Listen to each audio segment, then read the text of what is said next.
सभी अभ्यर्थियों को मेरा प्यार भरा नमस्कार। तो कैसे हो आप लोग? आशा करता हूँ आप सभी स्वस्थ होंगे, मस्त होंगे और शानदार तरीके से अपनी तैयारी में लगे होंगे। तो आज के इस वीडियो में हम अपनी वनपाल सुपर 30 मॉडल पेपर सीरीज को आगे बढ़ाते हुए अपना मॉडल पेपर नंबर 7 है उसे कंप्लीट पढ़ने वाले हैं। बात करें मॉडल पेपर की तो बिल्कुल वही तरीका रखने वाले हैं, अपने चारों ऑप्शंस की हम व्याख्या करने वाले हैं। और जैसा कि मैंने आप लोगों को पहले ही कहा है कि ये सुपर 30 मॉडल पेपर सीरीज है वो आपके वनपाल बनने में नींव का पत्थर साबित होने वाली है। तो इसके मॉडल पेपर्स को आपको कंप्लीट देखना चाहिए। तो अब ज़्यादा समय नहीं लेते हुए देखो शुरू करते हैं अपने आज का मॉडल पेपर नंबर 7। और ज़्यादा चर्चा नहीं करते हुए हम अपना पहला ही प्रश्न पढ़ लेते हैं। क्या है? केंद्रीय कृषि एवं किसान कल्याण एवं ग्रामीण विकास मंत्री शिवराज सिंह चौहान ने 17 फरवरी को जयपुर राजस्थान में किसानों के लिए कौन सा नया डिजिटल प्लेटफॉर्म है वो लॉन्च किया है। इंपॉर्टेंट पर्सन है, याद रख लेना भाई आप लोग। क्या है? तो वो है भारत विस्तार। क्या है भाई? ये है क्या आखिर भारत विस्तार? देखिए मैं बता देता हूँ। ये किसानों के लिए कृषि तकनीकों, मौसम की जानकारी और सरकारी योजनाओं के विस्तार हेतु लॉन्च किया गया एक नया और अत्याधुनिक डिजिटल प्लेटफॉर्म है।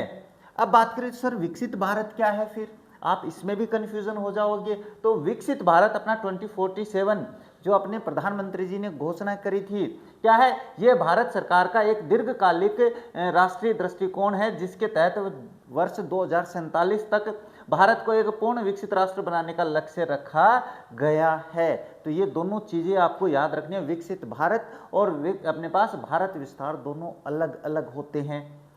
अच्छा, नेक्स्ट क्या दिया हुआ है? राजस्थान सेमीकंडक्टर नीति 2026 के तहत प्रोजेक्ट्स को कितने वर्षों के तक विद्युत शुल्क में 100% का छूट का प्रावधान किया है। तो इसमें आपके पास ये 10 वर्ष तक भाई छूट देने वाली है सरकार। किनको छूट देने वाली है सर? ये छूट देने वाली है जो उद्योग धंधे स्थापित करेंगे। जैसे यहाँ पे देखो, राजस्थान सेमीकंडक्टर नीति 2026 के तहत राज्य इलेक्ट्रॉनिक्स और चिप निर्माण उद्योगों को बढ़ावा देने के लिए बड़े प्रोजेक्ट्स को शुरुआती 10 वर्षों तक बिजली विद्युत शुल्क 100% क्या है छूट देने का प्रावधान किया गया। तो याद रख लेना भाई, कितने साल तक? 10 साल तक। अगर आपका इरादा हो तो ये याद ध्यान में रखना भाई। अच्छा, national level beauty pageant Ananta Miss and Mrs India 2026 के संबंध में निम्न कथनों पे विचार कीजिए। अभी बात कर लेते हैं। क्या है? तमन्ना राव को मिस इंडिया ग्लैम 2026 के लिए चुना गया है। सही बात है, ये ध्यान में रखना नाम तमन्ना राव को। तमन्ना सारनानी को मिस इंडिया ग्लैम इंटरनेशनल 2026 का विजेता चुना गया है, ये भी ध्यान में रखना। और Shweta Kumawat Mrs India glam 2026 की विजेता चुनी गई है। तो ये ध्यान में रखना, तीनों ही कथन सत्य हैं आपके पास। क्या है? ये तीनों कथन सत्य होते हैं। ये विचार आपको ध्यान में रखना, ऐसे प्रश्न आपसे डेफिनेट पूछे जाने हैं। नेक्स्ट क्या? चेन्नई में 20 से 23 मार्च 2026 तक आयोजित प्रथम ताइचुआन क्या है नेशनल वुशु प्रतियोगिता में राजस्थान ने कुल कितने पदक जीते भाई? तो ये आपके पास कितने? 3 पदक जीते हैं भाई। अब ये 3 पदक किस किस ने जीते हैं, कैसे कैसे जीते हैं, ये आपके लिए इंपॉर्टेंट हो जाता है। पर्सन ये इंपॉर्टेंट नहीं, पर्सन ये इंपॉर्टेंट है आप लोगों के लिए। क्या? किशन कछवावा, नाम याद रखना भाई। इन्होंने ताइचुआन स्पर्धा में शानदार प्रदर्शन करते हुए रजत, यानी कहने का मतलब है सेमीफाइनल फाइनल में हारे हैं, इसलिए फाइनल में जाके हारता उसको रजत मिलता है। और रिद्धि पारिक की बात करें तो ये क्या है? इन्होंने ताइचुआन में स्पर्धा में कांस्य पदक प्राप्त किया है। तो 2 पदक हो गए हैं। रिद्धि पारिक और अभिज्ञा शर्मा, अब ये दोनों नाम याद रखना भाई, ये युगल में क्या है? इन दोनों ने खिलाड़ियों ने मिलकर पेयर ताइचुआन, ये ध्यान में रखना, पेयर युग्म जिसको कहते हैं, स्पर्धा में संयुक्त रूप से एक कांस्य पदक जीता है। इसमें आपके पास स्वर्ण पदक नहीं जीता है। आपसे किसी भी प्रकार से प्रश्न को घुमाकर पूछा जा सकता है। अब देखो व्याख्या में बता रहा हूं, बात सीधी सी है, समझना आपको पड़ेगा। क्या है? राजस्थान सरकार द्वारा प्रवासी राजस्थानियों के साथ संबंधों को मजबूत करने के लिए अपनाई गई ABCDE नीति के 5 स्तंभों में ई का मतलब क्या है? तो एक बात ध्यान में रखना, इसमें ई का मतलब क्या है? समस्याओं का निराकरण और सुनिश्चित करना, इंश्योर रेड्रेसल, ये होता है। तो अब बात करते हैं सर, ये ABCDE बता तो दिया आपने, ABCDE गाना गाना, हाँ वो गाना नहीं बता रहा हूँ मैं, वो फिल्म की बात नहीं कर रहा हूँ। ये नीति आपको याद रखनी है। तो एक इसके लिए है, ए है अट्रैक्ट, आकर्षक करने के लिए प्रवासी राजस्थानियों को राज्य के विभिन्न क्षेत्रों जैसे स्टार्टअप है, उद्योग है, बुनियादी ढांचा में निवेश और व्यापार के नए अवसरों को की ओर आकर्षित करना है। पहला ए तो होता है अट्रैक्ट। दूसरा क्या होता है, बिल्ड होता है। बी का मतलब होता है निर्माण करना। प्रवासियों के ज्ञान कौशल और वैश्विक नेटवर्क का उपयोग करके राज्य में नवाचार और क्षमता विकास के लिए एक मजबूत इकोसिस्टम का निर्माण करना। बी का मतलब बिल्डअप होता है, निर्माण करना होता है। सी का मतलब क्या होता है, कनेक्ट यानी जोड़ना। क्या है, वैश्विक स्तर पर फैले राजस्थानी प्रवासियों विशेषकर युवा पीढ़ी को उनकी जड़ों मातृभूमि और राजस्थानीपन की सांस्कृतिक पहचान से जोड़ना है। सी का मतलब होता है। डी का मतलब होता है डेवलप, क्या करना है, प्रवासी मतलब कौन, जो राजस्थान छोड़ के चले गए हैं, जैसे अपने को जाने पड़ता है बाने कमाने के लिए, सहयोग और उनके निवेश के माध्यम से राज्य के ग्रामीण और शहरी क्षेत्र में बुनियादी ढांचे और जन कल्याणकारी योजनाओं का विकास करना है। और ई का मतलब जो मैंने आप लोगों को यहाँ पे बताया है वो, और ये एक ही बात है, ध्यान में रख लेना। अब पक्का प्रश्न आ सकता है, यहाँ पे इंपॉर्टेंट लगा देते हैं अभी, है ना। अब आप ये कहोगे सर आप तो वनपाल पढ़ा रहे हो, एलडीसी में पूछ लिया तो मैंने आप लोगों के लिए दोनों सीरीज शुरू कर रखी है। एलडीसी की पेपर सीरीज भी शुरू कर रखी है, वनपाल की जो अपने पास पेपर सीरीज है वो तो पहले से चल रही है, तो उछल रही है। नेक्स्ट क्या है, राज्य स्तरीय घूमर फेस्टिवल का आयोजन 19 नवंबर 2025 को कहां से किया गया है। प्रश्न रिपीट हो चुका है, कोई बात नहीं है। ये स्वाभिमान सिंह स्टेडियम जयपुर से किया गया है, जिसमें घूमर नृत्य को अपने पास और फेमस करने के लिए इस कार्यक्रम का आयोजन किया गया है। चर्चा हो चुकी है इस बारे में, तो चर्चा नहीं करेंगे। चलिए, Rajasthani regional AI impact conference 2026 के उद्घाटन सत्र में निम्न में से किसका शुभारंभ किया गया है। National AI literacy program, Rajasthan AI ML policy 2026, I start learning management system. ये तीनों ही किए गए हैं भाई, ये तीनों नाम याद रखना, पक्के से पूछ सकते हैं आप लोगों से, क्योंकि करंट का प्रश्न वो पूछते हैं जो आप पढ़ते नहीं हो।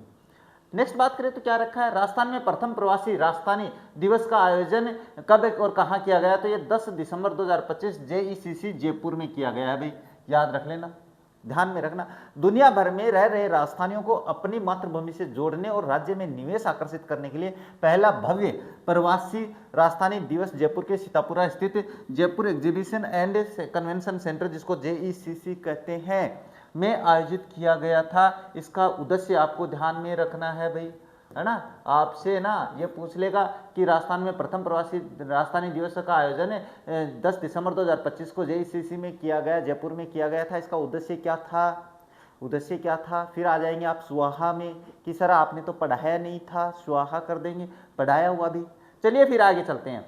हाँ, ये आपको ध्यान में रखना भाई, पक्का पूछेंगे यहाँ से। मुख्यमंत्री भजनलाल शर्मा द्वारा 12 जनवरी को शुरू की गई मुख्यमंत्री युवा स्वरोजगार योजना के तहत विनिर्माण सेवा व्यापार सेक्टर में सूक्ष्म उद्यमों की स्थापना के लिए कितनी राशि का मुफ्त ऋण उपलब्ध करवाया जाएगा। तो अधिकतम आपके पास 10 लाख है, लेकिन अन्य उद्यमों की बात करें तो ये थियरी आपको, इसका स्क्रीनशॉट ले लो भाई। चलो मैं बता देता हूँ, इसका स्क्रीनशॉट रखना, यहाँ से 1% पक्का पूछ सकते हैं भाई। देखो, अधिकतम सीमा इस योजना के तहत विनिर्माण क्षेत्र की अधिकतम सीमा तो 10 लाख रखी है, लेकिन सेवाएं व्यापार क्षेत्र के लिए अधिकतम सीमा 5 लाख रखी है। ये पॉइंट है भाई, याद रखना। दूसरा क्या है, शैक्षणिक योग्यता के अनुसार श्रेणियां, ग्रेजुएट, आईटीआई या उच्च डिग्री धारक युवाओं के लिए मैन्युफैक्चरिंग सेक्टर में अधिकतम 10 लाख और ट्रेडिंग सेक्टर में 5 लाख तक का ऋण प्रावधान है। और 8वीं 10वीं पास युवाओं के लिए ये सीमा क्रमशः 7.5 लाख मैन्युफैक्चरिंग और 3.5 लाख सर्विस ट्रेडिंग में है। तो ये एजुकेशन के आधार पे भी पूछ सकता है। इसके बाद में देखो, आपके पास 100% अनुदान है, यानी आपके पास क्या है, इस ऋण पर लगने वाले पूरे ब्याज का भुगतान राजस्थान सरकार करेगी, यानी युवाओं को केवल मूल राशि प्रिंसिपल अमाउंट ही चुकानी होगी। तो आता है कि नहीं आया। हाँ, मार्जिन मनी की सहायता, राज्य सरकार द्वारा लाभार्थियों को 50,000 या कुल प्रोजेक्ट के 10% तक की मार्जिन मनी है, वो यानी जिसको आप क्या कहते हो, सब्सिडी कहते हो, वो भी दे है इसमें। और लक्ष्य क्या है, इस योजना के माध्यम से राज्य में 1 लाख युवाओं को आत्मनिर्भर बनाने और सूक्ष्म उद्यम स्थापित करने का लक्ष्य रखा गया है। तो ये ध्यान में रख लेना भैया आप लोग। नेक्स्ट क्या है भाई, नेक्स्ट दे रखा है खेलो इंडिया यूनिवर्सिटी गेम्स से KIUG 2025 में कुल कितने खेलों का आयोजन किया गया। 24 गेमों का आयोजन किया गया था, ये ध्यान में रखना भाई। ये 24 खेल कौन से हैं, ये रही आपके पास सूची, स्क्रीनशॉट रख लेना। बाद में मत कहना कि सर हमसे ना उसमें पूछ लिया था कूट मिलान में, और कूट मिलान में हमें गेम्स का नाम याद नहीं था। तो ये ध्यान में रखना, खेलो इंडिया यूनिवर्सिटी गेम्स में कुल 24 गेम्स थे और 24 के नाम यहाँ पे है भाई। नेक्स्ट है हरिद्वार आयोजित पहली under 18 youth national kabaddi championship में राजस्थान की बालिका टीम ने कौन सा पदक हासिल किया भाई? तो ये अपने पास है, इन्होंने रजत पदक जीता भाई। यहाँ पे इन्होंने रजत पदक जीता है भाई, यानी फाइनल में हार गई थी हमारी टीम, नहीं तो पक्का हमारी छोरियां छोरों से कम थोड़ी है। क्या है फाइनल मुकाबला? इस राष्ट्रीय प्रतियोगिता में के बालिका वर्ग का फाइनल हरियाणा और राजस्थान के बीच खेला गया था, याद रखना। और एक बेहद कड़े कांटे के मुकाबले में हरियाणा ने राजस्थान को 39-34 के अंतर से पराजित किया, जिसके कारण राजस्थान को रजत पदक यानी रनर अप से संतोष करना पड़ा। सेमीफाइनल का प्रदर्शन करें बात पूछे तो सेमीफाइनल मुकाबले में राजस्थान की बालिकाओं ने शानदार खेल दिखाते हुए तमिलनाडु की टीम को 42-32 से हराकर फाइनल का टिकट पक्का किया था। तो यहाँ से भी पूछ सकते हैं प्रश्न भाई। नेक्स्ट क्या देखा है, ग्राम पंचायतों को स्वास्थ्य क्या सुविधाओं, स्वच्छता और जागरूकता कार्यक्रमों के माध्यम से आदर्श बनाने हेतु प्रदेश में कौन सी योजना संचालित की जा रही है? तो इसमें अगर अपन बात करें तो आपके पास आती है मुख्यमंत्री आयुष्मान आदर्श ग्राम पंचायत योजना। ये रही इसकी डिटेल, आपको पता है इसके बारे में, तो हम चर्चा नहीं करेंगे। नेक्स्ट क्या है, 30 नवंबर 2025 को मलेशिया के इपोह में खेले गए 31वें सुल्तान अजलन शाह, ये नाम याद रखना भाई, 2025 के फाइनल में भारत को किस टीम से 0-1 से हार कर उपविजेता बनना पड़ा था? तो इसमें आपके पास आंसर आ जाएगा बेल्जियम। क्या आ जाएगा इसका आंसर? इसका आंसर आएगा बेल्जियम, याद रखना भाई। इसके बाद में बात करते हैं नेक्स्ट क्या है, पेरिस में 22 सितंबर 2025 को आयोजित 69वें बैलन डी और समारोह में पुरुष बैलन डी और, ये इसका नाम है भाई, पुरस्कार किसे प्रदान किया गया है? तो अपने पास इसमें लमीन यामाल, उस्मान डेम्बल है भाई, इसके जो विजेता है वो कौन है? उस्मान डेम्बल है। तो अगर पुरुष विजेता में बात करें तो उस्मान डेम्बले की बात है, फ्रांस के पेरिस सेंट जर्मन, ये ध्यान में रखना भाई। अगर दूसरा स्थान बात करें तो लामिन यमाल और स्पेन बार्सिलोना, और तीसरा स्थान बात करें तो वित्तिहेना और पुर्तगाल पेरिस सेंट जर्मेन, ये ध्यान में रख लेना भाई, ये नाम पूछ सकते हैं भाई ऐसे नाम। अच्छा, यहाँ से अपने डीआरडीओ द्वारा 29 दिसंबर 2025 को परीक्षण की गई पिनाका LRGR 120 की मारक क्षमता कितनी है? तो इसकी 100 भाई, इस प्रश्न में आंसर है, इसकी मारक क्षमता 120 किलोमीटर है, ये देख लेना आप लोग। नेक्स्ट है, बागौर सभ्यता के संबंध में कौन सा कथन सही है? बागौर सभ्यता स्थल भीलवाड़ा जिले के कोठारी नदी के तट पर स्थित है, बहुत चर्चा हो गई है अभी, अपना ये 7वां मॉडल पेपर है ना, ध्यान से समझ लेना। इसका उत्खनन VN मिश्र के नेतृत्व में हुआ था, बिल्कुल सही बात है। और यहाँ से लोहे के उपकरण भी सही बात है, तो उपयुक्त सभी कथन सही हो जाते हैं बागौर सभ्यता भीलवाड़ा के बारे में। नेक्स्ट क्या दिया हुआ है? नेक्स्ट दिया हुआ, बैराट के अलावा राजस्थान के किस पुरास्थल से बुने हुए वस्त्र के जो अवशेष वो मिले हैं? तो ये आपके पास बालाथल से मिले हैं भाई, है ना, ये ध्यान में रखना। बालाथल उदयपुर में, बालाथल से आपके पास क्या मिले हैं? बुने हुए वस्त्र के अवशेष मिले हैं, लेकिन आहड़ के बाद में, बैराट के बाद में, सॉरी। बालाथल उदयपुर जिले में स्थित ताम्रपाषाण युगीन पुरास्थल बालाथल की खुदाई में बैराट जयपुर के समान ही हाथ से बुने हुए सूती कपड़े के प्राचीन अवशेष प्राप्त हुए हैं, तो बालाथल का नाम याद रखना भाई। अच्छा, बागौर के बारे में क्या प्राचीनतम पशुपालन के जो उदाहरण मिले, बागौर सभ्यता भीलवाड़ा अभी पढ़ के आए हैं। नौ भरतपुर की बात करें तो यहाँ का स्थल कुषाणकालीन मूर्तियों के लिए, ये कुषाणकालीन मूर्तियां और 5 सांस्कृतिक युगों के अवशेष मिले हैं, तो नौह सभ्यता के बारे में पूछ सकते हैं।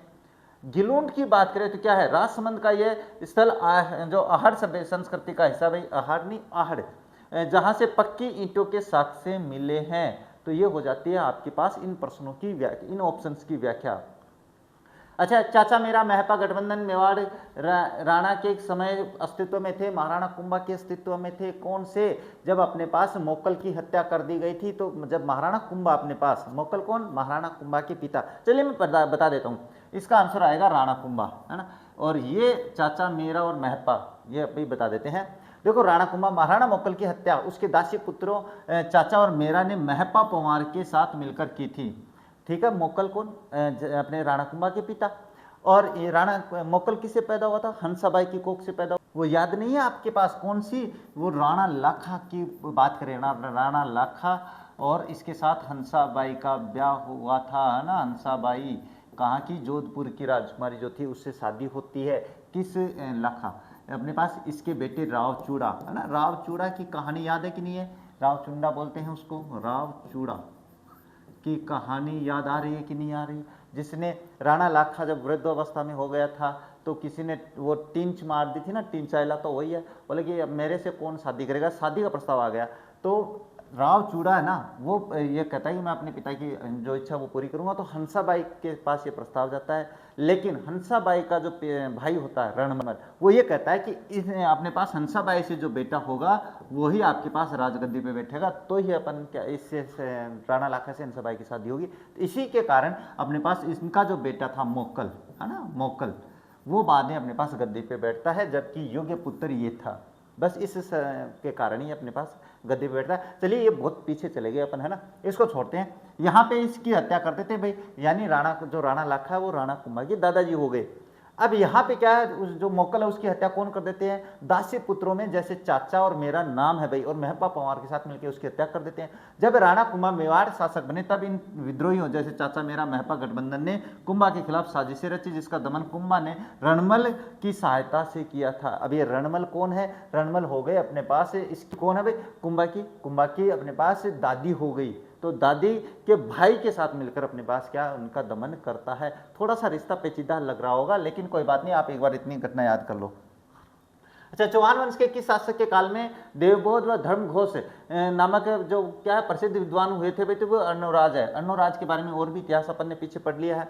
देखो, अर्णोराज अन्नाजी कहते हैं इसको। अजमेर के शासक अर्णोराज, जिन्होंने अन्ना सागर झील बनवाई थी, स्वयं साहित्य के संरक्षक थे। इनके दरबार में देवबोध व धर्मघोष नामक दो महान प्रकांड विद्वान निवास करते थे। विग्रहराज द्वितीय की बात करें तो इनके काल में भड़ोच में आशापुरा माता का मंदिर बनाया गया है, तो ये ध्यान में रखना, विग्रहराज द्वितीय। और बात करें विग्रहराज चतुर्थ के बारे में तो बिसलदेव जिनको अपन कहते हैं, इनके दरबार में सोमदेव ललित विग्रहराज के रचयिता और नरपति नाल रहते थे। ये विग्रहराज चतुर्थ के अपने पास दरबार में थे भाई, याद रखना। और पृथ्वीराज प्रथम की बात करते हैं, चौहानों के प्रारंभिक राजा थे जिन्होंने परम भट्टारक की उपाधि ली थी, तो ये भी नाम याद रखना भाई, परम भट्टारक किसने ली, पृथ्वीराज प्रथम ने। अच्छा, इसके बाद में बात करते हैं, चर्चा करते हैं तो निम्नलिखित में से कौन सा युग्म सही नहीं है। एकीकरण समूह और समन्वित मुख्यमंत्री, प्रश्न आ सकता है भाई। तो देखो मैं बता देता हूं, मत्स्य यूनियन जो था ना, उसका जो मुख्यमंत्री बनाया गया था वो शोभाराम कुमावत को ही बनाया गया था। और ये मुख्यमंत्री या प्रधानमंत्री दोनों ध्यान में रख लेना, सेम। राजस्थान यूनियन यानी राजस्थान यूनियन का मतलब क्या होता है, राजस्थान संघ होता है भाई, राजस्थान संघ होता है। तो राजस्थान संघ के गोकुललाल असावा को बनाया गया था, ये भी सही है। फॉर्मर राजस्थान यूनियन, फॉर्मर यानी पूर्व राजस्थान संघ, क्या होता है इसका मतलब, पूर्व राजस्थान और संघ, अंग्रेजी में नाम आ जाए तो घबरा मत जाना, बता रहा हूं। माणिक्य लाल वर्मा, ये भी सही मिला है। यूनाइटेड राजस्थान की बात करें, यूनाइटेड राजस्थान का मतलब होता है संयुक्त राजस्थान, और ये संयुक्त राजस्थान कैसे बना था ये मैंने आपको बताया है पिछले वीडियो में, तो वो वहां पे देख लेना, यहाँ पे चर्चा नहीं करेंगे। इसके जो प्रधानमंत्री है, मुख्यमंत्री है, वो हीरालाल शास्त्री बने थे भाई। कौन बने थे, हीरालाल शास्त्री बने थे। इतनी चर्चा याद रह जाएगी, बिल्कुल याद रह जाएगी, सुनोगे तो याद रहेगी। नेक्स्ट है, स्वतंत्रता संग्राम सेनानियों के संबंध में कौन सा कथन सही नहीं है। देखो, बाल मुकुंद बिस्सा ने चरखा संघ और खदर भंडार की स्थापना की थी, सत्य बात है। बलवंत सिंह मेहता द्वारा उदयपुर में 1915 में प्रताप सभा की स्थापना की गई थी, सही है। उस्ताद गणेश लाल व्यास जोधपुर की गीत पुस्तिकाएं बेकसों की आवाज और इंकलाबे तराने प्रशासन द्वारा जब्त कर ली गई थी, सत्य बात है। झुंझुनू में जन्मे हरिबाऊ उपाध्याय ने जकात आंदोलन की नेतृत्व किया था, ये गलत है भाई। हरिबाऊ उपाध्याय यहाँ झुंझुनू से संबंधित ही नहीं रखते हैं। तो पढ़ते हैं, देखो, का जन्म मध्य प्रदेश उज्जैन में था और उन्होंने अपनी कर्मभूमि अजमेर को बनाया था। जकात आंदोलन मुख्य रूप से शेखावाटी के स्थानीय नेताओं जैसे नरोत्तम लाल जोशी, है ना, नरोत्तम जी को ध्यान में रखना, जकात आंदोलन की बात कर रहा हूं, तो ये अपने पास इससे संबंधित है। बाल मुकुंद बिस्सा, ये आप लोग पढ़ लेना भाई, बाकी स्क्रीनशॉट ले लेना इनका, है ना, बाकी पढ़ाने की आवश्यकता नहीं क्योंकि मैंने यहाँ पे बता दिया है। चेलावास का युद्ध, हाँ, इसके बारे में बात हो चुकी है। वैसे 18 सितंबर 1857 को किसके मध्य हुआ भाई, तो चेलावास से पहले अपने पास बिथोड़ा का युद्ध भी हुआ था, है ना। बिथोड़ा का युद्ध कब हुआ था भाई ये, तो ये आपके पास 18 सितंबर को है, तो वो 9 सितंबर को यानी 10 दिन पहले, सॉरी 8 सितंबर को, कितना, 8 सितंबर को हुआ था और 1857 को हुआ था भाई, ये ध्यान में रखना। और ये भिथोड़ा का युद्ध हुआ था। और बात करें यहाँ पे ठाकुर कुशाल, ये किसके मध्य हुआ था? ठाकुर कुशाल सिंह और ब्रिगेडियर होम्स के मध्य नहीं, ये होम्स की बात भी करेंगे हम। जोधपुर फौज और मेजर बर्टन कोटा से संबंधित था। बर्टन किससे संबंधित था? कोटा से, तो ये छोड़ो। एजीजी लॉरेंस की सेना और आवा के क्रांतिकारी, ये सही भी बैठता भैया आपके पास, एजीजी लॉरेंस। और अब मैं थोड़ी सी कहानी बता देता हूँ इसके युद्ध, इस युद्ध के बारे में। क्या हुआ था? ये जो चेलावास का युद्ध है, इसे पहले तो दिया गया नाम काले गोरे का युद्ध। काले गोरे का युद्ध कहा जाता है इसको। पहली बात तो यही ध्यान में रखना। दूसरी बात करें तो ये एजीजी लॉरेंस थे भाई, और साथ में इनके कौन थे भाई? वो कौन थे? मैकमोसन। क्या नाम था उनका? मैकमोसन। इनकी एक हत्या हो जाती है भाई, ये ध्यान में ना, ये हत्या करके इनका सर कलम कर दिया जाता है ना। सर कलम करने का मतलब सर काट दिया जाता है। और आवा का जो किला था, है ना, आवा का जो किला था उसके दरवाजे पे टांग दिया जाता है। तो ये मैकमोसन का नाम याद रखना भाई। किससे संबंधित है? चेलावास के युद्ध से संबंधित है। और चेलावास के युद्ध को क्या कहते हैं? काले गोरे का युद्ध भी कहते हैं। और इसके बाद में मैंने बताया था ब्रिगेडियर होम्स कौन है। जब अपने पास ये हत्या हो जाती है मैकमोसन की, तो इसके बाद में क्या होता है? होम्स है वो अपनी सेना लेके आता भाई, होम्स है वो सेना लेके आता है और आवा का विद्रोह है। आवा है भाई यहाँ पे ना, आवा का विद्रोह दमन कर देता है। और यहाँ से अपने पास कौन, अपने क्या नाम बोल गए भाई अपने पास, जो ठाकुर खुशाल सिंह है, ये कहाँ? ये देवरिया के जोध सिंह थे भैया ना, क्या नाम था? जोध सिंह के पास शरण लेते हैं। क्या लेते हैं भैया? ये शरण लेते हैं। और बाद में इन पे टेलर आयोग बिठाया जाता है भाई। क्या, कौन सा आयोग बिठाया जाता है? टेलर आयोग बिठाया जाता है। उसके तहत इनको बरी कर दिया जाता है, रिहा कर दिया जाता है। अब ये कहानी याद रह जाएगी भाई, ये इतनी लंबी चौड़ी सारी बातें बता दी। जो मोस्ट है प्रश्न आपके यहीं से उठने वाले हैं। अच्छा, नेक्स्ट बात करें तो क्या है? सीकर और शेखावाटी के जाट किसानों को अपने अधिकारों के संघर्ष करने के लिए किसने प्रेरित किया? किससे प्रेरित हुए भाई? वो देशराज भरतपुर के जो जाट नेता थे उनसे प्रेरित हुए थे भाई, है ना, ये उनसे प्रेरित थे। ठाकुर देशराज की बात करते हैं। भरतपुर के प्रभावशाली जाट नेता 1930 के दशक में शेखावाटी और सीकर का दौरा किया। वहां जाट किसानों को संगठित कर अपनी सभाएं बनाने और करों के खिलाफ आवाज उठाने के लिए जबरदस्त रूप से प्रेरित किया। इन्हीं की प्रेरणा से 1934 में जाट प्रजापति महायज्ञ का आयोजन हुआ था। तो जाट प्रजापति महायज्ञ कहाँ हुआ है? सीकर में हुआ है। ये लो अपने पास, याद रखना भाई, ये ऐसे प्रश्न बहुत पूछे जाते हैं। अच्छा, नेक्स्ट बात करें राम नारायण चौधरी की, तो इन्होंने राजस्थान सेवा संघ के माध्यम से बेंगू और निमुचना किसान आंदोलनों में भूमिका निभाई थी। तो ये तो आम बात है भाई। सरदार हरलाल सिंह की बात करें तो ये शेखावाटी किसान आंदोलन के स्थानीय मुख्य स्तंभ थे, परंतु किसानों को जागृत करने के लिए शुरुआती बाहरी प्रेरणा ठाकुर देशराज ने दी थी। याद रखेंगे बिल्कुल। चलिए फिर नेक्स्ट क्या रखा? मानगढ़ नरसंहार में शामिल अंग्रेजी सेना की बटालियन कंपनियां कौन सी थी भाई? यह है जो मेवाड़ भीलकोर थी। 2 कंपनियां थी, 104 वेलेजली राइफल की कंपनी और 7वीं राजपूत रेजिमेंट कंपनी। यानी ये जो मानगढ़ पे हत्याकांड हुआ था ना, मानगढ़ हत्याकांड, इसमें अपने भारतीयों की भी भूमिका रही है भाई। तो ये ध्यान में रखना, ये इतिहास पढ़ लेना आप इसका, है ना, ये ज़्यादा पढ़ाने की आवश्यकता नहीं है। अब देखो बात करते हैं नेक्स्ट क्या? डाबरा कांड में मथुरा दास माथुर घायल हुए थे और कई कार्यकर्ता मारे गए थे। ये घटना कब हुई थी? तो ये आपके पास कब हुई है भाई? अक्टूबर 1946 को हुई थी। क्या है ये? देखो, डीडवाना नागौर के डाबरा गांव में मारवाड़ लोक परिषद के किसान कार्यकर्ताओं पर स्थानीय जागीरदारों ने जानलेवा हमला करवाया था। इस घटना में प्रसिद्ध नेता मथुरादास माथुर गंभीर रूप से घायल हुए थे और चुन्नीलाल जो मारे गए थे, उनमें चुन्नीलाल शर्मा है, रूपाराम है और किसान, ये क्या हाथी शहीद हो गए थे। अच्छा, इसके बाद में बात करें नेक्स्ट क्या है? लालसोट में बंजारे की छतरी नाम से प्रसिद्ध 4 वेदिका स्तंभ मूर्तियों में किस काल के लक्षण दृष्टिगत होते हैं? तो ईसा से 5वीं सदी से ईसा पूर्व 2री शताब्दी तक। ये अपने पास सीधा आंसर बता देता हूँ भाई, ईसा पूर्व 1ली से 2री शताब्दी के मध्य के जो लक्षण है वो दृष्टिगत होते हैं। तो ये याद रख लेना भाई, पूछ सकते हैं लालसोट वाली। अच्छा, नेक्स्ट बात करें क्या? मथेरण परिवार कौन सी चित्रशैली के? ये बीकानेर है भाई। मथेरण कौन सी है? ये बीकानेर शैली है भाई, ध्यान में रख लेंगे। हाँ, और ये रही इनका इतिहास, तो मैं थोड़ा सा पढ़ा देता हूँ। चलो देखो, बीकानेर शैली की बात करें तो 2 सबसे बड़ी विशेषता है, मथेरण कला और उस्ता कला। मथेरन परिवार के जैन कलाकार पारंपरिक रूप से राजाओं के चित्र, भित्ति चित्र जिसे आला गिला कहते हैं, जैन धार्मिक कथाओं के चित्र बनाने में बेहद निपुण थे। ये हो जाती है अपने पास मथेरन और उस्ता कला। जोधपुर की बात करें तो क्या है, ये ढोलामारू और मरुस्थल के चटकीले रंगों के लिए, चित्रों के लिए जानी जाती है, और किशनगढ़ के बारे में आपको पता ही है, तो सारी चर्चा इसके अंदर लिखी हुई है भाई। निम्नलिखित में कौन सा जयपुर प्रसिद्ध लोक रंगमंच है? तमाशा। भाई जयपुर का क्या है? तमाशा होता है। तो तमाशा का इतिहास थोड़ा सा यहाँ पे दिया हुआ है, ये पढ़ लेना भैया, मैंने पिछले वीडियो में बता दिया है। इसके बाद में बात करें तो क्या है, लोक नृत्य और उनसे संबंधित जनजातियों का कौन सा युग्म सम्मिलित नहीं है? अगर बात करें तो रतवई मेव है, सही है। मेव नृत्य कहाँ पे? अलवर भरतपुर की बात कर रहा हूँ भाई, अलवर और भरतपुर, है ना, ये ध्यान में रखना। और इंद्रपुरी सहरिया, सही है भाई। सहरिया कहाँ पे है? बारा जनजाति है।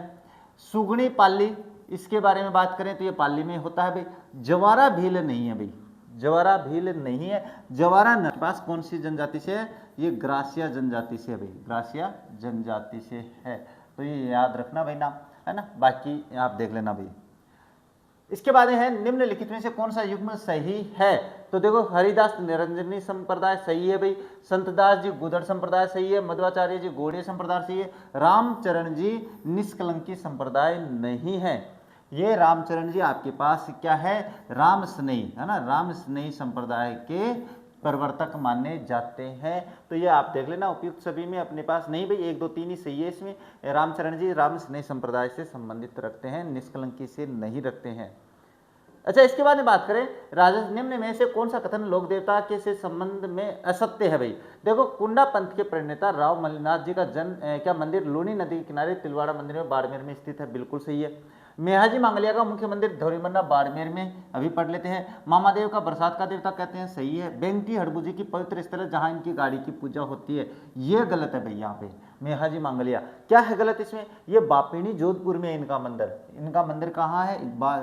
यहाँ पे नहीं होकर बापिनी जोधपुर में है। ये यहाँ एक घोड़े का नाम कीरड़ काबरा है भाई। किनके घोड़े का नाम? मेहाजी जो महाराज है ना, इनके घोड़े का नाम कीरड़ काबरा है, सॉरी कीरड़ काबरा, नाम याद रखना भैया, नाम में हो जाता है। अब मैं थोड़ी सी यहाँ पे बताऊं तो ये जो गाड़ी की पूजा करते हैं, क्यों करते हैं? क्योंकि जो हड़बूजी है वो अपने पास इस गाड़ी में आए थी, यानी बीमार गायें, बीमार या पंगु, है ना, जो टूट फूट हो जाती है, पंगु गायों के लिए घास लेकर आते थे भाई।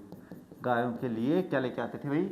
ये घास लेकर आते थे, इसलिए लोग जो किसान हैं वहाँ के, वो इनकी गाड़ी की पूजा करते हैं। अच्छा, नेक्स्ट बात करें, निम्नांकित मेलों को उनके स्थान के साथ सम्मिलित कीजिए। देखिए, यहाँ पे ऑप्शंस तो नहीं है, लेकिन मैं बता देता हूँ। देखो, बेणेश्वर मेला है वो कहाँ? डूंगरपुर में लगता है, नेवटापुरा साबला डूंगरपुर में। मल्लीनाथ पशु मेला तिलवाड़ा बाड़मेर में भरता है। और सीताबाड़ी का मेला सहरिया केलवाड़ा बाड़वाड़ा में है। सहरिया जनजाति का सबसे बड़ा पवित्र, जिसको अपन कहते हैं ना, जिसे कुंभ कहते हैं, अपने लिए कुंभ है ना, वैसे ही सहरिया जनजाति के लिए ये कुंभ का मेला है सीताबाड़ी। और भरतरी का मेला आप लोग जानते हो कहाँ भरता है? भरतरी अलवर में ही भरता है। तो ये इस तरीके से याद रखना भाई। नेक्स्ट बात करें, हाड़ौती का सुरंगा मेला किस तिथि को आयोजित होता है भाई? तो ये आपके पास कार्तिक पूर्णिमा को होता है। कब होता है ये जो सुरंगा मेला है? किससे संबंधित है भाई? देखो, कार्तिक पूर्णिमा में बात करें, झालरा पाटन झालावाड़ में लगने वाले चंद्रभागा पशु मेले को हाड़ौती अंचल का सबसे सुंदर या सुरंगा मेला कहा जाता है। यह प्रतिवर्ष कार्तिक पूर्णिमा के दिन चंद्रभागा नदी के तट पर आयोजित होता है। तो चंद्रभागा पशु मेले का दूसरा नाम जो सुंदर या सुरंगा मेला है, ये भी आपको याद रखना है भाई। हाँ, बिल्कुल, ये छोटी बातें जो मैं बताता हूँ बड़ी मोटी साबित हो जाती है बाद में। अच्छा, सोटा, छंद, मांड, राग किस बोली की विशेषताएं हैं? तो ये मारवाड़ी बोली की है भाई। कौन सी बोली की? ये मारवाड़ी बोली की है। कहाँ बोली जाती है मारवाड़ी बोली? तो ये जो जोधपुर का अपने पास क्षेत्र आता है ना, आसपास का जोधपुर, है ना, चाला जोधपुर, अपनी बात होगी पहला। तो जोधपुर जो क्षेत्र है उसके आसपास का, जैसे जोधपुर है, पाली है, बाड़मेर है, इसके अलावा अपने अजमेर है, ये सारे क्या मारवाड़ी में आते हैं। हाड़ौती अंचल आप जो दक्षिणी की तरफ जाते हैं तो कोटा, बूंदी, बारा, झालावाड़ जो होते हैं। ढूंढाड़ी जयपुर है, कोटा है, सॉरी जयपुर है, जयपुर के आसपास का क्षेत्र है, टोंक है, इसके अलावा और दूसरे क्षेत्र हैं भाई, देख लेना, मेरे ध्यान में नहीं आ रहा। मालवी अपने पास कौन से, जो अपने पास एमपी के आसपास का क्षेत्र है वहाँ पे बोली जाती है। तो ये छोड़ थोड़ा देख लेना भाई आप लोग। अच्छा, किसके दरबार में निहाल चंद, ये आप जानते हो भाई, सावंत सिंह के दरबार में थे, जिन्होंने बनी ठनी का जो चित्र था वो बनाया था। किन्होंने? निहाल चंद ने बनी ठनी का चित्रांकन किया था, जिसे भारत की मोनालिसा भी कहते हैं। निहाल चंद किसके? सावंत सिंह के दरबार में। अच्छा, नेक्स्ट बात करें संविधान सभा के संबंध में निम्नलिखित कथनों में से गलत कौन सा है, तो देखिए बात कर लेते हैं। संविधान सभा की पहली बैठक नई दिल्ली में 9 दिसंबर 1946 को कॉन्स्टिट्यूशनल हॉल में हुई, जिसे अब संसद भवन के सेंट्रल हॉल के रूप में जाना जाता है। बिल्कुल है भाई। अच्छा, स्वतंत्र भारत के लिए संविधान का मसौदा तैयार करने के अपने ऐतिहासिक कार्य को पूरा करने में संविधान सभा को 11 सत्रों के 11 सत्रों के साथ लगभग 3 साल लगे। ये भी सही बात है। और हाउस कमेटी के अध्यक्ष राजेंद्र प्रसाद बने थे, नहीं ये गलत है भाई। और पश्चिम बंगाल का प्रतिनिधित्व 29 सदस्यों ने किया था, ये भी गलत है। तो दोनों के बारे में सही कथन क्या है फिर? तो देखो, संविधान सभा की हाउस कमेटी सदन समिति के अध्यक्ष है वो बी पटाभी सीतारमैया थे। डॉक्टर राजेंद्र प्रसाद है वो नियम समिति और संचालन समिति के अध्यक्ष थे। और इसके बाद बात करें, विभाजन के बाद पुनर्गठित संविधान सभा में पश्चिम बंगाल की सदस्य संख्या 21 थी, 29 नहीं थी। तो ये ध्यान में रख लेना भाई आप लोग।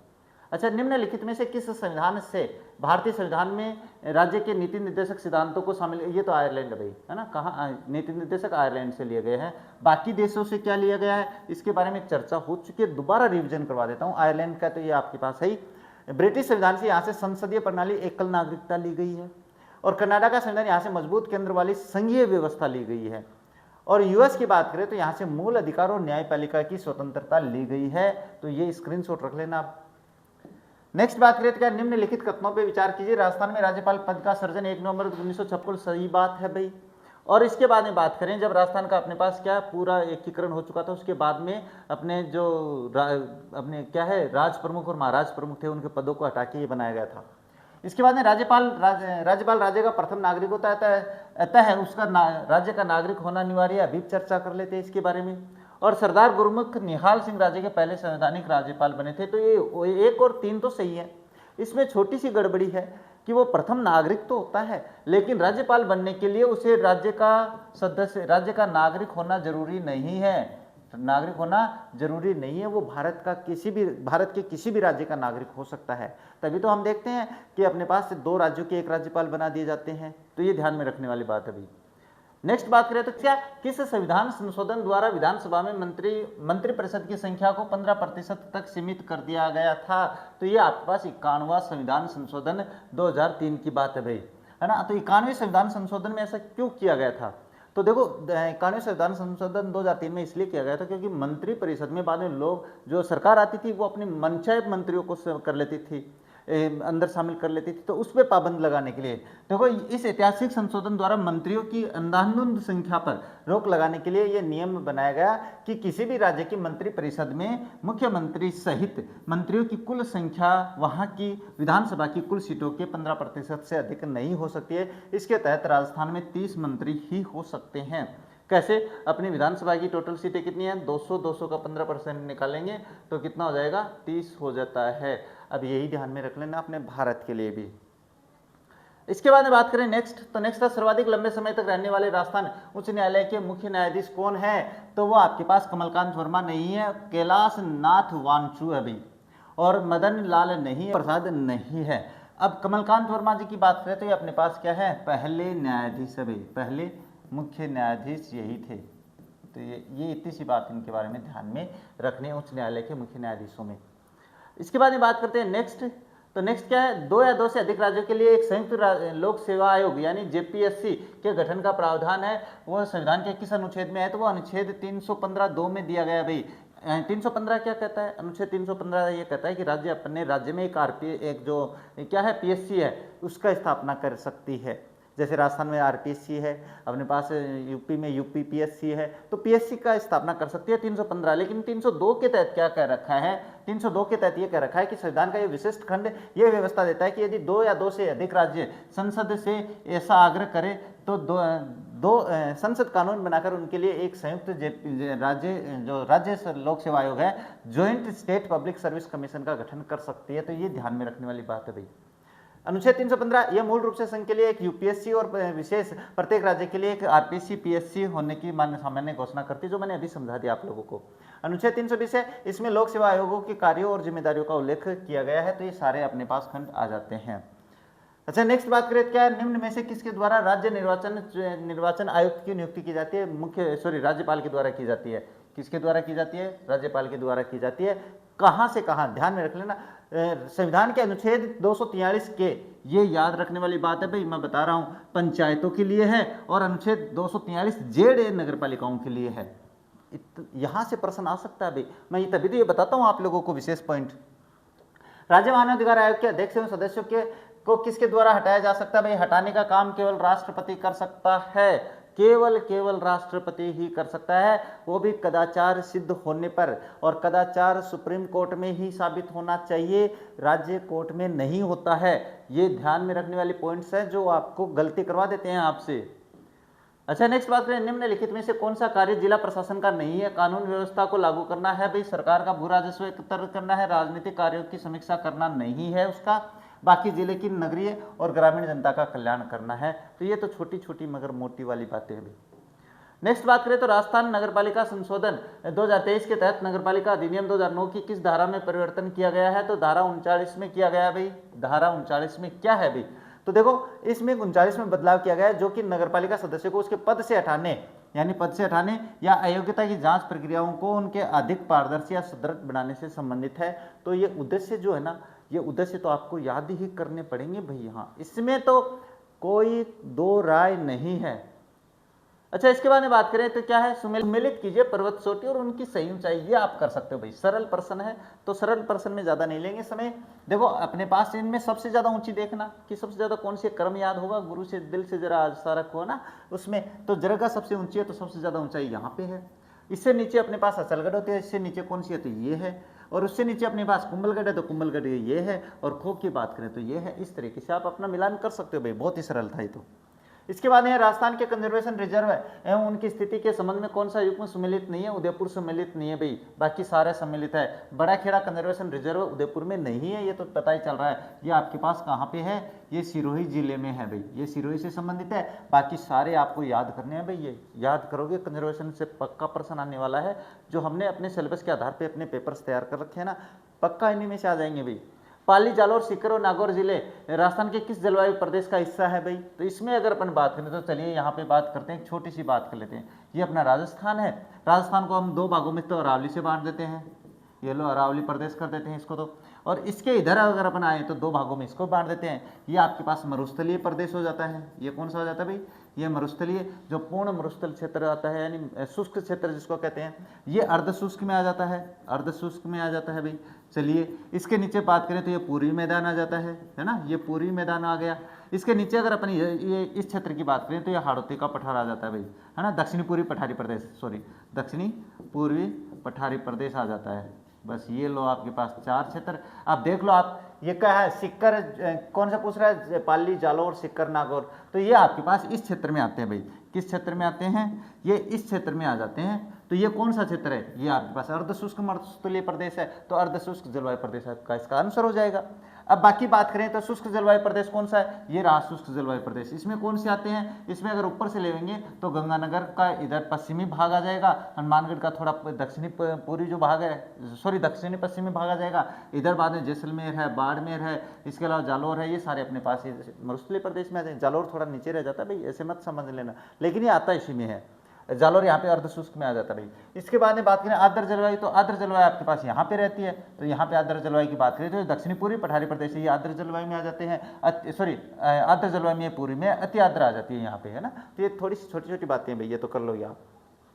निम्नलिखित में से कौन सा युग्म सम्मिलित नहीं है? राजस्थान की मिट्टियों के संदर्भ में बात करें ना, राजस्थान की मिट्टी के संदर्भ में बात करें तो देखो, जलोढ़ मिट्टी ह्यूमस की मात्रा अधिक होती है, लाल पीली मिट्टी नाइट्रोजन और फास्फोरस की अधिकता होती है, काली रेगूर मिट्टी लोहा या एल्यूमिनियम की मात्रा अधिक होती है, और सिरोजम धूसर मिट्टी नाइट्रोजन और कार्बनिक पदार्थों की कमी।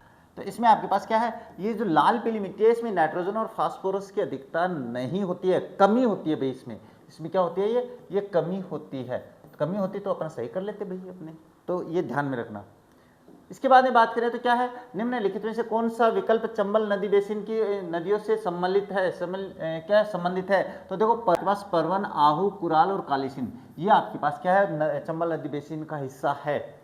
और इसके बाद में अगर अपन बात करें तो काली सिंध है, ये परवन और आहू है ना, ये काली सिंध की क्या है, अपने पास सहयोगी नदी जिसको कहते हैं ना, वो नदी है। और काली सिंध वो चंबल नदी की है, इसीलिए ये चंबल बेसिन पूर्णतः यहाँ पे परवन, आहू, कुराल और काली सिंध होता है। अच्छा, इसके बाद में बात करें होबा और जोजोबा फार्म स्थित है, कहाँ पे है ये भाई?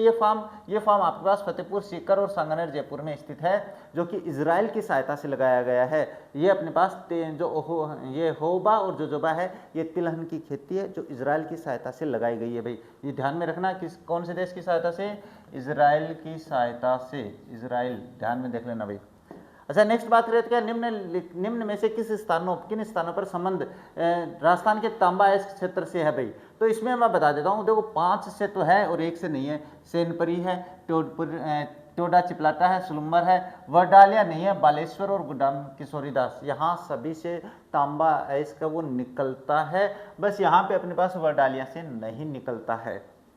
इसके बाद में बात करते हैं नेक्स्ट, जनगणना 2011 के अनुसार 0 से 6 आयु वर्ग की जनसंख्या का सर्वाधिक अनुपात, ये अनुपात पूछ रहा है भाई, अनुपात पूछे तो सर्वाधिक अनुपात है वो जैसलमेर की जनसंख्या का है भाई, यानी कहने का मतलब यहाँ की जनसंख्या में सर्वाधिक अनुपात है वो 0 से 6 वर्ष के बच्चों का है अन्य जिलों के हिसाब से। तो कितना है यहाँ पे? 18% से अधिक जो बच्चे हैं ना, 18% से 18 पॉइंट कुछ % बच्चे हैं, वो इस वर्ग के, इसकी कुल जनसंख्या का है।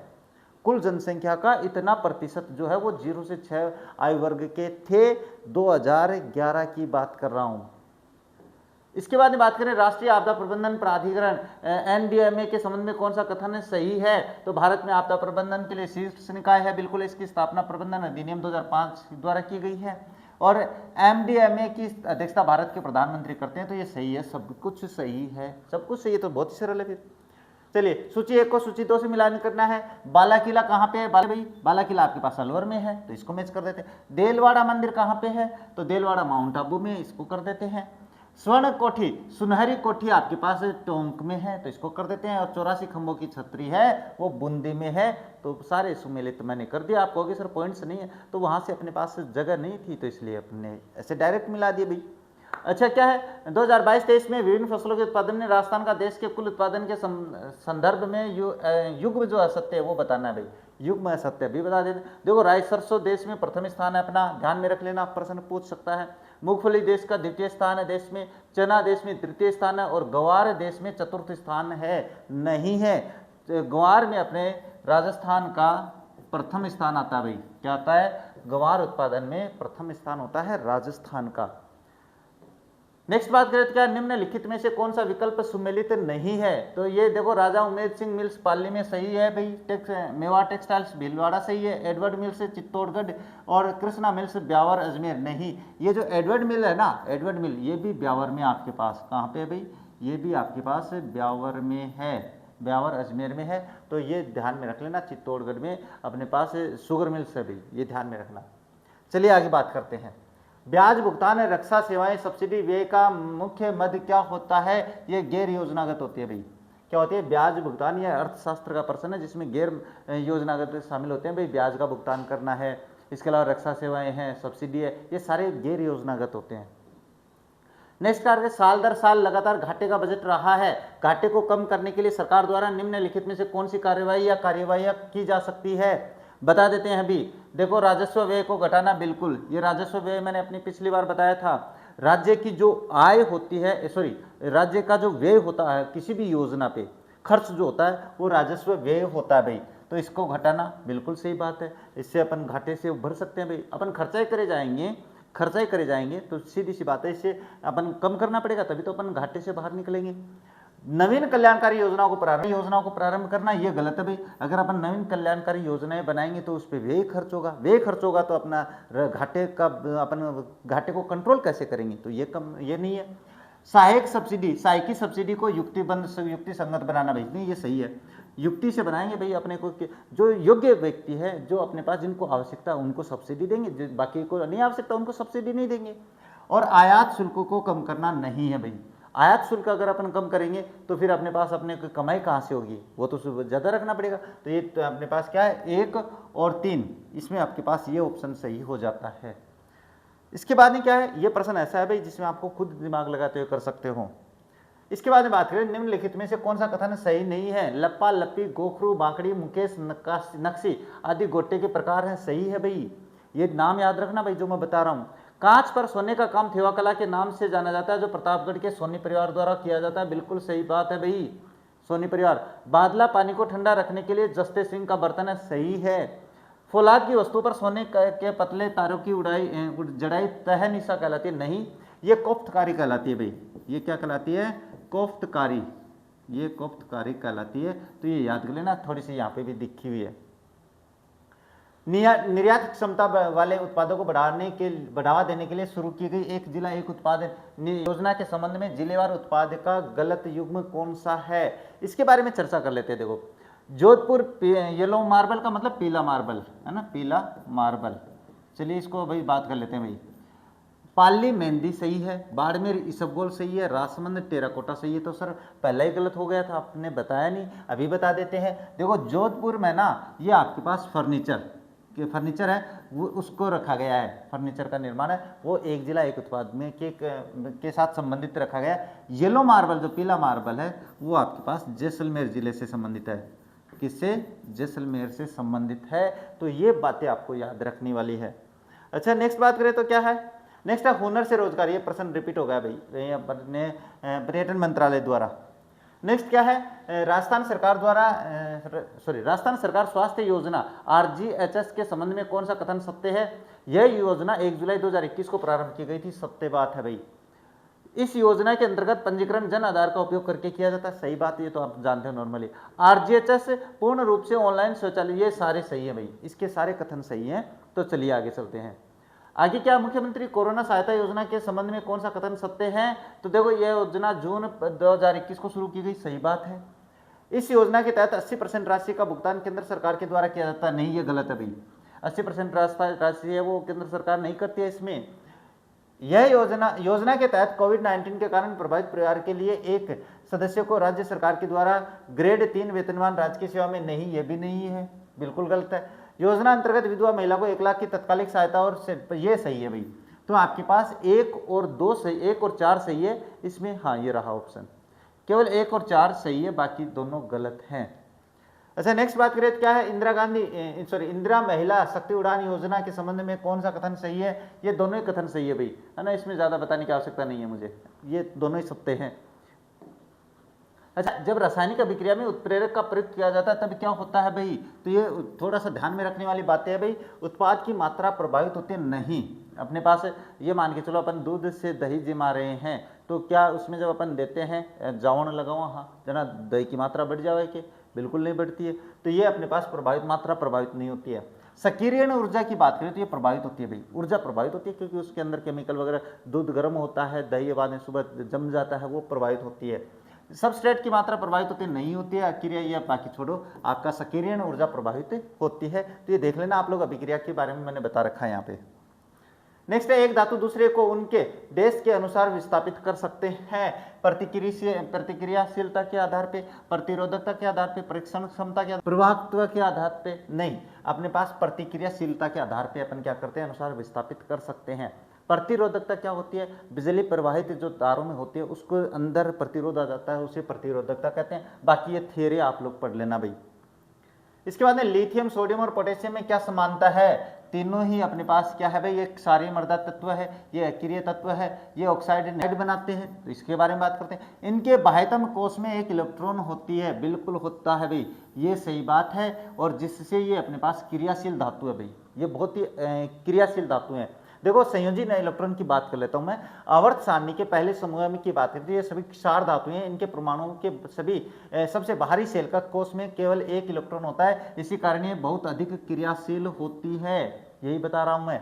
और क्षारीय मृदा ये दूसरे समूह के तत्व है, जैसे कैल्शियम है, मैग्नीशियम होते हैं।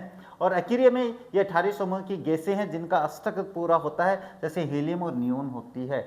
ये बातें हैं भाई, जहां से प्रश्न उठेगा यहां से नहीं आएगा। नेक्स्ट क्या है, निम्नलिखित में से प्रकाश की कौन सी विशेषता पेरिस्कोप को बनाने में काम ली जाती है? तो पेरिस्कोप को बनाने में परावर्तन का जो नियम है ना, विशेषता, वो काम में ली जाती है।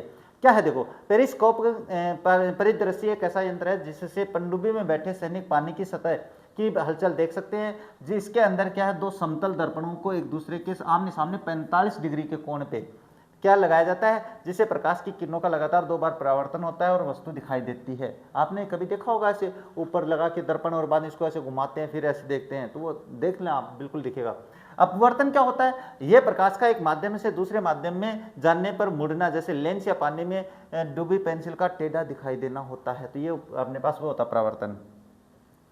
गुणसूत्रों में पाए जाते हैं, ये प्रश्न रिपीट है, हिस्टोन, नॉन हिस्टोन और प्रोटीन्स और डीएनए, और छोटी मात्रा में, कम मात्रा में आरएनए भी पाया जाता है।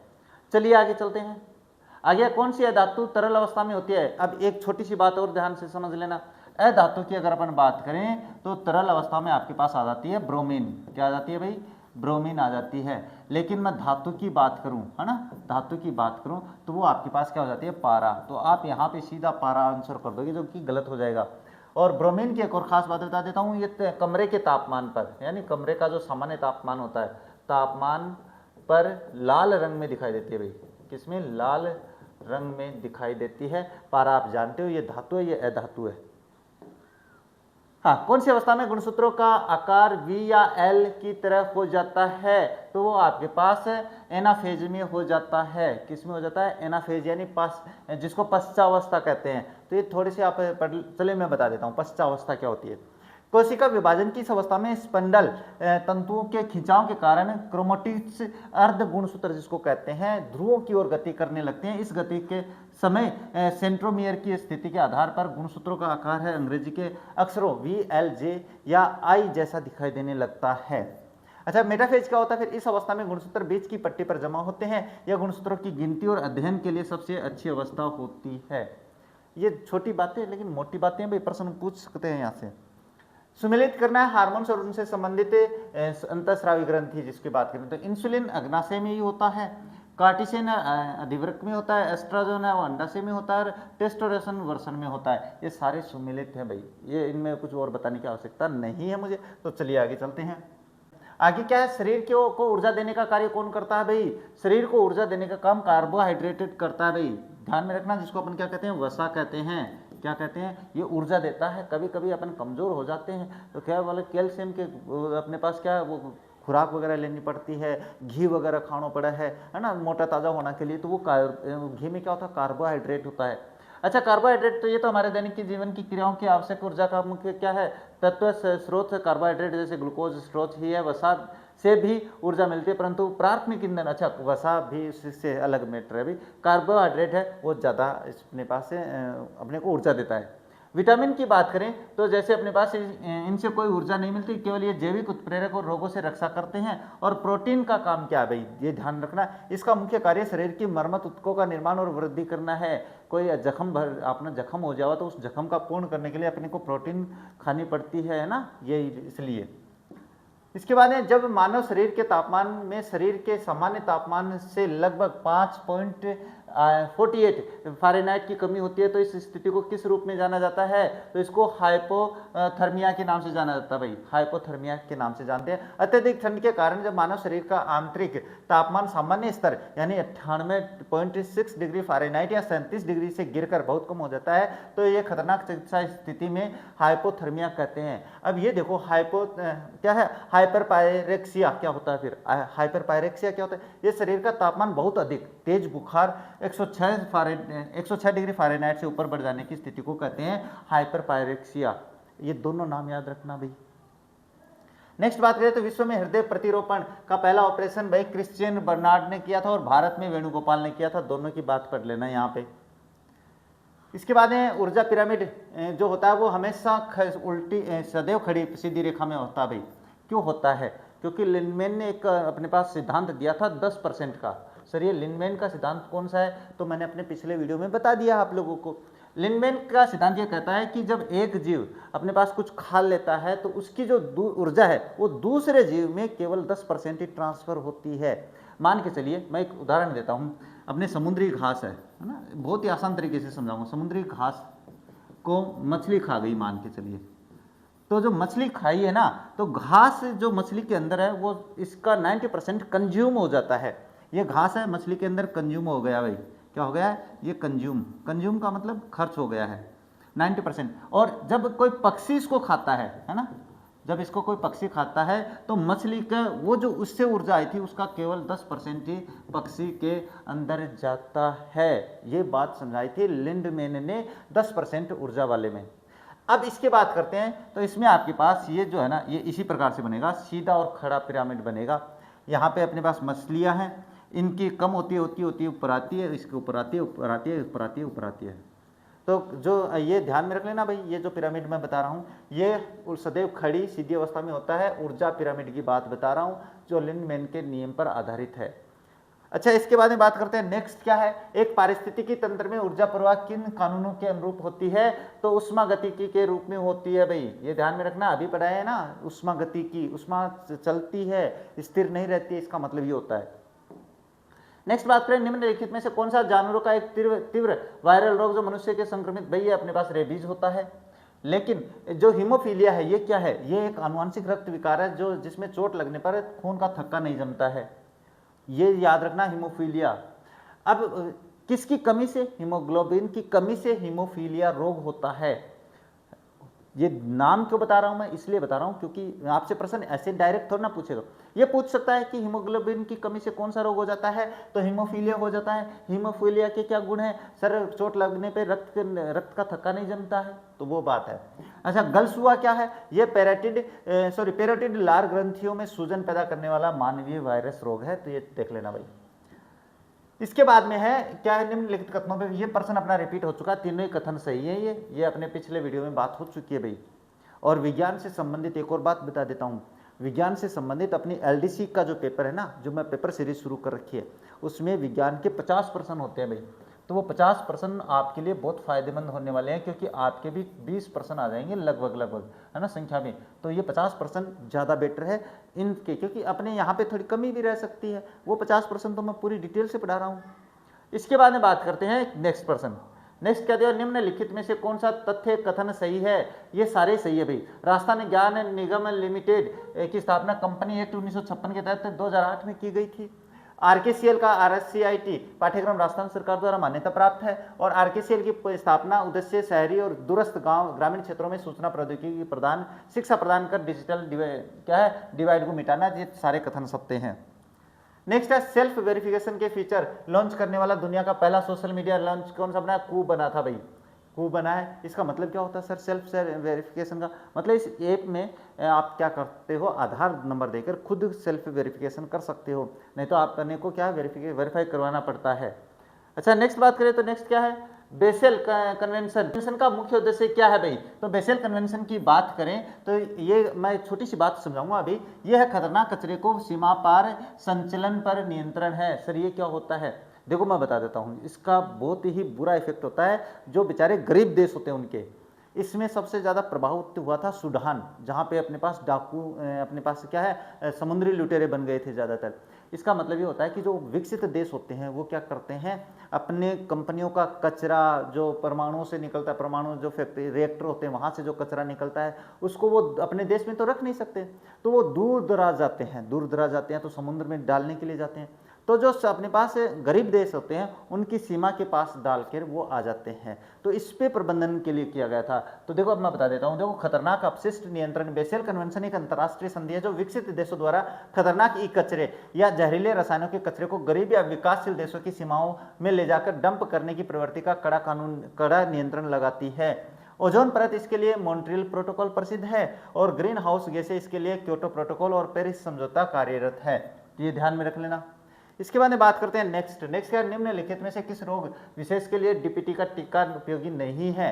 तो वो आपके पास से पोलियो के लिए नहीं है, बाकी मैंने आप लोगों को बता दिया डीपीटी, ये जो आपके पास है डिप्टीरिया है, हुपिंग कफ का मतलब क्या होता है, जो कुकर काशी जिसको बोलते हैं वो होती है, और टिटनेस यानी जिसमें अपने पास धनुष टंकार भी बोलते हैं। तो इन तीनों के लिए आपके पास ये टीका लगाया जाता है। बाकी आपके पास ये जो प्रश्न, जो आपका जो पेपर है वो कंप्लीट नहीं, एक और प्रश्न है भाई। शरीर में ऊतकों का निर्माण होता है वसा से, कार्बोहाइड्रेट से, व अपने पास प्रोटीन से होता है भाई। शरीर में ऊतकों का निर्माण है वो प्रोटीन के द्वारा होता है, जो कि अपने पास क्या करती है, अपनी चोट लगने पे अपने अंगों के मरम्मत करती है, तो वो काम प्रोटीन का होता है। प्रोटीन से क्या ऊतकों का निर्माण होता है। अब इसके बाद में अगर अपन बात करें तो क्या आते हैं, गणित के प्रश्न आ जाते हैं। तो गणित के प्रश्नों के लिए मैंने आप लोगों को पहले ही बता दिया है कि हमारे सर हैं वो अभी थोड़े बिजी हैं। तो ये जो प्रश्न है ना, आपके जितने भी बचे हैं, अपने पास 3 पेपर हो चुके हैं जिनके 45 प्रश्न होते हैं। इन पेपर्स की हम एक ही क्लास आप लोगों के लिए अपलोड करवा देंगे। तो आज की इस वीडियो को यहीं पे कंप्लीट करना पड़ेगा। मिलेंगे आप लोगों से अपने नेक्स्ट वीडियो में। लेकिन अगर आप लोगों को वीडियो पसंद आया है तो वीडियो को लाइक और शेयर जरूर कर देना। साथ ही आप चैनल पे नए हो तो चैनल को सब्सक्राइब कर बेल आइकन को ऑन कर लेना, ताकि मेरे वीडियोस के नोटिफिकेशन सबसे पहले आप लोगों के पास पहुंच जाए। तो बस इन्हीं शब्दों के साथ आज के इस वीडियो को कंप्लीट करेंगे। मिलेंगे आप लोगों से अपने नेक्स्ट वीडियो में। तब तक देखते रहे हमारे चैनल। जय हिंद, जय भारत।